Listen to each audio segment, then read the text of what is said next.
Pourquoi la défense n'a pas voulu la reprise de parole de Marcel dans ce procès des massacres du 28 septembre 2009? Dans cette vidéo, nous allons tout analyser. Suivez.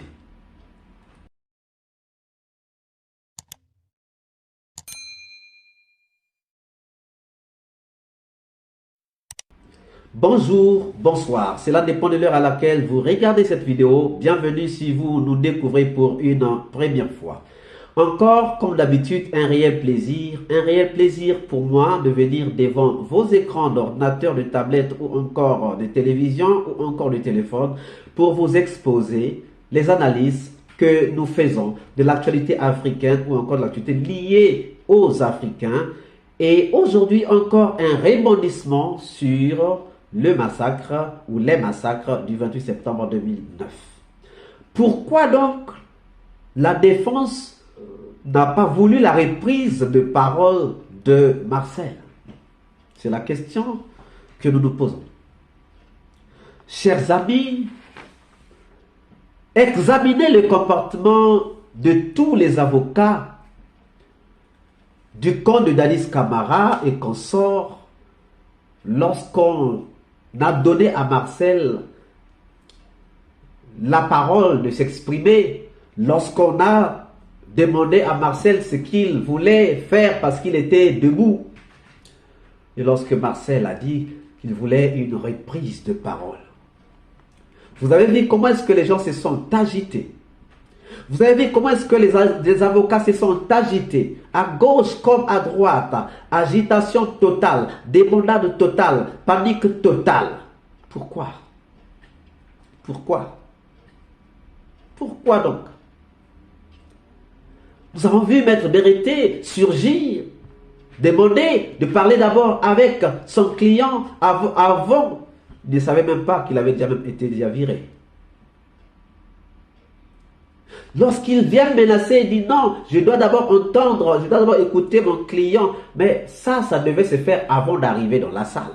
Si vous n'avez pas fait ça avant d'arriver dans la salle, ce n'est pas dans la salle que vous allez le faire. Vous avez vu comment est-ce que Maître Berete a commencé à s'acharner contre Maître Abou qui a pris la relève. Que non, il y a un incident, ça. Et vous avez vu comment est-ce que Maître Berete était en train d'indexer les conseillers en fait, les membres du conseil de l'ordre des avocats. En train d'indexer. Je vous dis ça, je vous dis ça. Panique totale. Vous avez vu comment est-ce que tous ces avocats-là se sont levés pour manifester leur mécontentement, pour manifester leur désaccord à une reprise de parole de Marcel. De tous les avocats du camp Dadis et consorts, un seul avocat a donné un avis assez modéré. Ça a été Maître Jokabi. Maître Jokabi seulement. Qui a parlé d'une voix modérée, qui a parlé d'une manière modérée. Lorsqu'il dit, Monsieur le Président, vous avez la police des audiences et la décision vous incombe, la décision vous revient. Ça veut dire quoi? Ça veut dire que ce que nous allons dire, que ce que nous allons faire, il n'y a que vous. Donc, il reconnaît en Monsieur le Président l'aptitude à pouvoir accorder ou à pouvoir refuser la reprise de parole à Marcel. Contrairement à tous les autres qui disent que non, ce n'est pas l'étape, on a déjà dépassé l'étape de la comparution des accusés. Maintenant, c'est la phase de l'audition des victimes. Chers amis, à un certain moment, on se dit, mais finalement, on peut être avocat par hasard. Hein?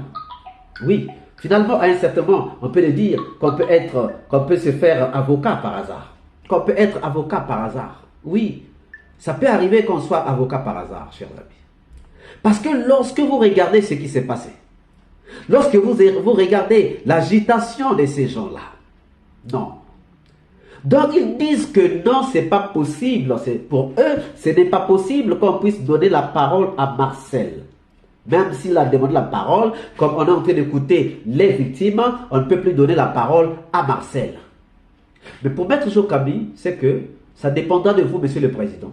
Si vous voulez lui accorder la parole, c'est à vous. Si vous ne voulez pas lui accorder la parole, c'est à vous. Donc seul Maître Jokabi avait été modéré.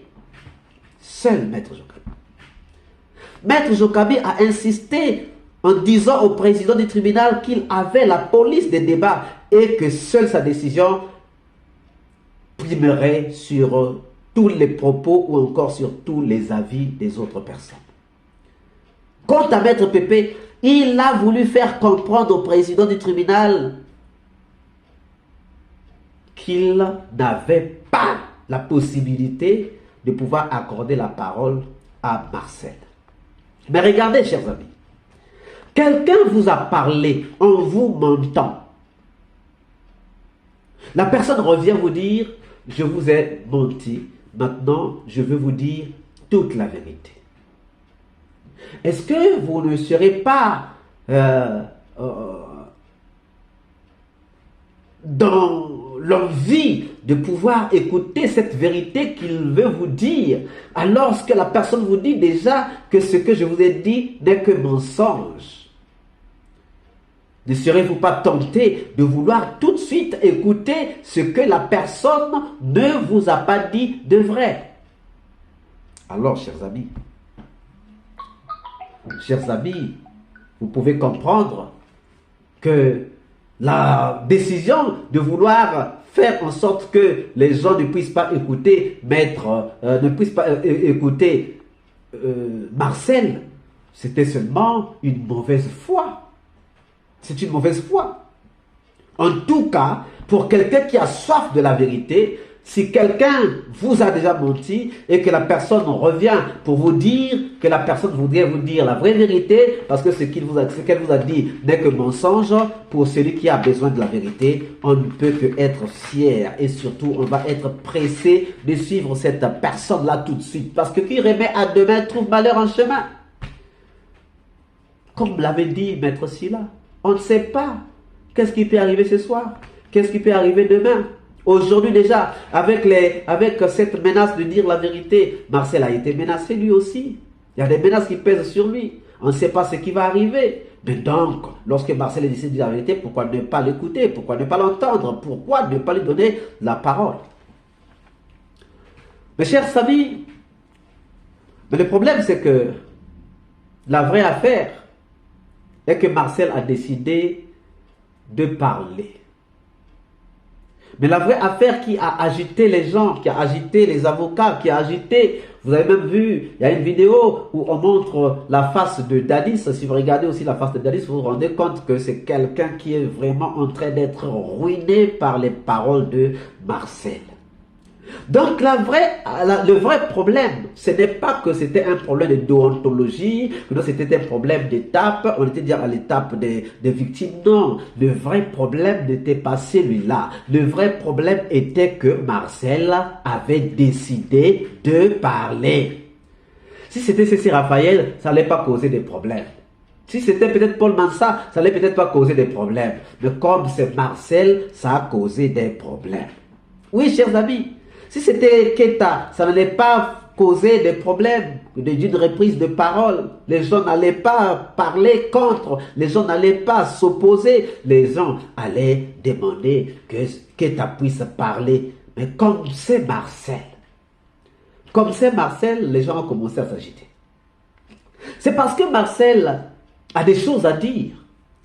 C'est parce que Marcel n'avait encore rien dit au premier passage. Donc Marcel 1 n'avait rien dit et Marcel 2 est décidé à dire. C'est parce que tous ceux qui s'agitent savent que Marcel avait des choses à dire. Marcel avait des choix à faire et des choses à dire. C'est tout à fait ça.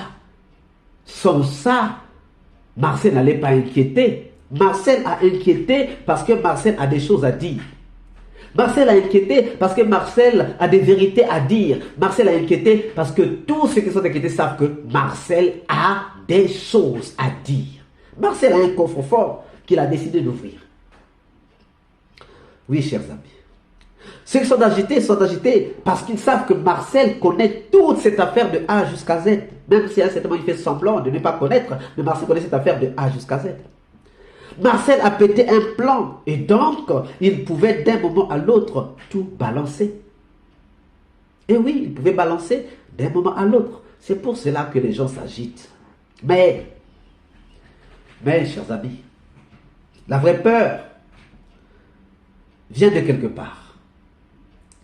La vraie peur vient du deal entre Marcel et Dadis et les autres. Parce que Marcel détient encore l'accord secret qu'ils avaient signé. Marcel a encore ça. La vraie agitation, c'est cet accord. La vraie agitation, c'est ce papier qu'ils avaient signé.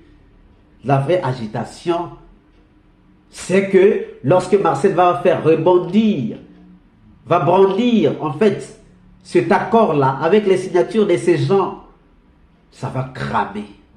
La vraie peur, c'est ça. Mais dans une prochaine vidéo, nous vous lirons tous les contenus de cet accord secret entre Dadis, Marcel et les autres. Alors, chers amis, que pensez-vous? Pourquoi donc les gens se sont agités? Pourquoi donc les gens ont été contre la reprise de parole de Marcel? Nous attendons vos réponses dans les commentaires. Si cette vidéo vous a plu, ne manquez pas de laisser vos pouces bleus, ne manquez pas de commenter, ne manquez pas de partager dans vos groupes et vos pages. Si vous n'êtes pas encore abonné, nous vous invitons de bien vouloir vous abonner et surtout de ne pas manquer de cocher la cloche de notification afin d'être averti à temps réel de toutes nos prochaines publications. Pour ceux qui veulent rejoindre notre groupe WhatsApp, le lien se trouve en haut de cette vidéo. Sinon, vous envoyez un message au numéro WhatsApp qui s'affiche et nous nous ferons le plaisir de vous intégrer dans le groupe. N'oubliez pas que nous avons aussi lancé une autre chaîne YouTube, Vision d'Afrique Plus, où nous parlerons, où nous réfléchirons uniquement sur le développement de l'Afrique. Quant à moi, je vous dis à très bientôt. Ciao.